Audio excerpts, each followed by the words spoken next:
Hello guys, welcome back to my channel. For today video natin guys,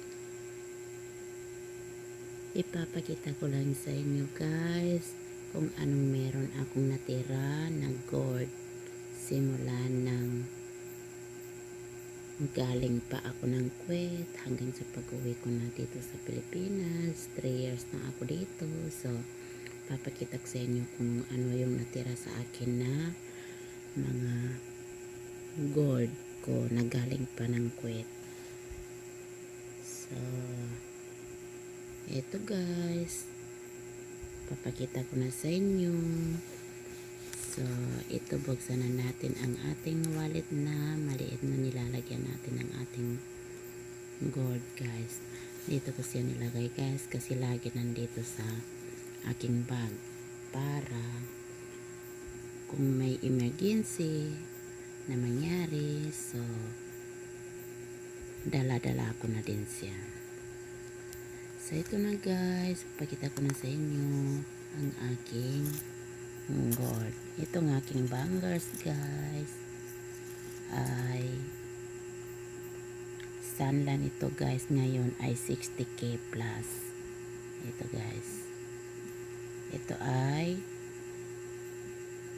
Sanlan niya sa ngayon ay 60 plus. Nagtaas na ang Sanlan ng gold ngayon guys, itong bangers. So pangalawa, yung ating hikaw. Yan guys, ang ating hikaw.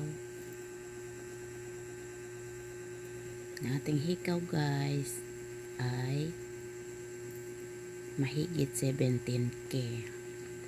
Ito guys ay inisanla ko na din siya sa Palawan.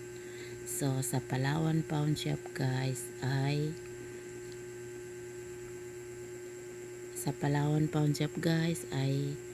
14 plus lang siya. So ngayon initry ko sa inisanla doon sa M-Lular kasi doon na ako magsasanla sa M-Lular. So sa M-Lular ito guys ay mahigit 17k.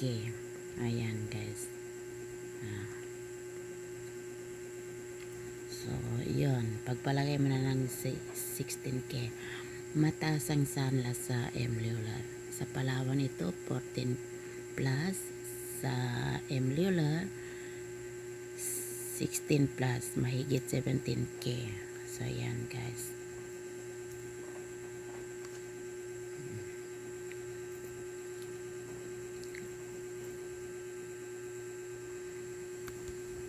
So ito naman yung ating pangatlong gold.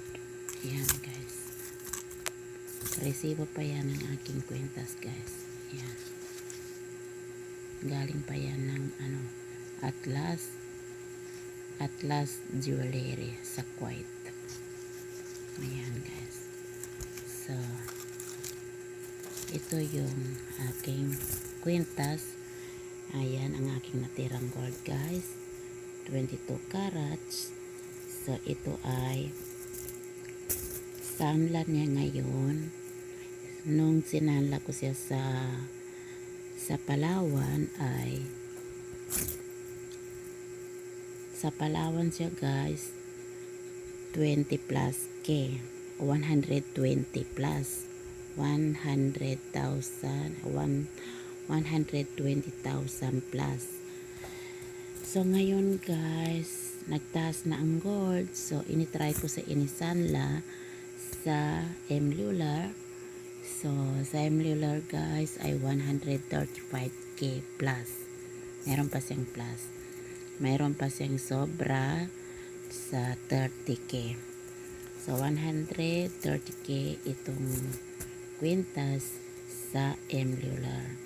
Sa Palawan, hindi ko sinisiraan ng Palawan ha, kasi matagal na din ako suki ng Palawan. So sinabi ko lang kasi siyempre nasubukan ko magsanla sa Panlawan at saka sa M-Lular. So kaya nasabi ko na mahalang M-Lular, mataas silang magsanla, tapos ang interest niya ay 1,000 1,000K, 35 piso ang interest niya sa monthly. Sa Palawan naman, 3 times mag-interest sa loob ng isang buwan. So, ayan guys. So, ito, bangles ko at saka ito, sobra 200K ang sanla niya guys. Yan, pati yung hikaw ko.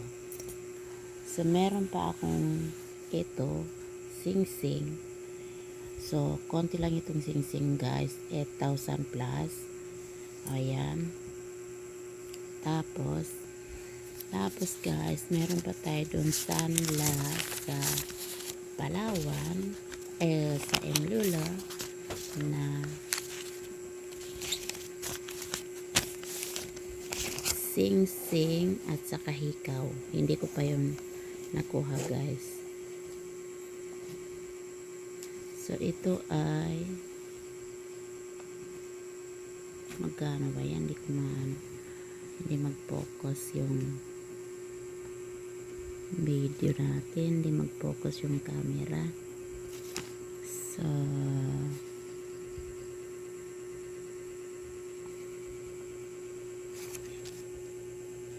So itong isang resibo natin sa Emlula guys, bracelet ito, tingnan nyo yan, 9,300.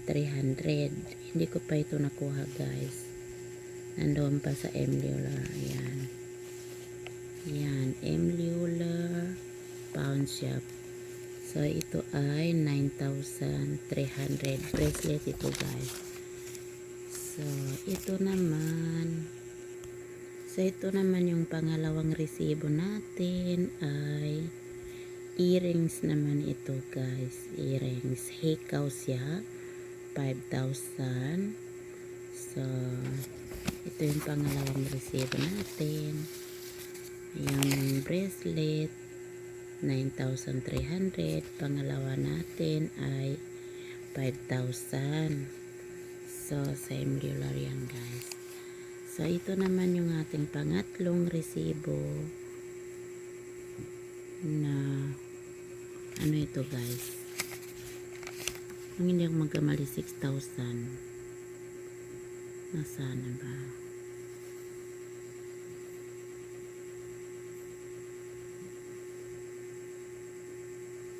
O ito guys, sing-sing naman ito guys, 7,000.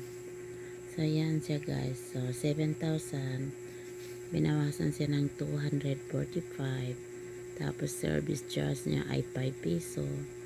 So interest niya yung 245. So yun guys, 1,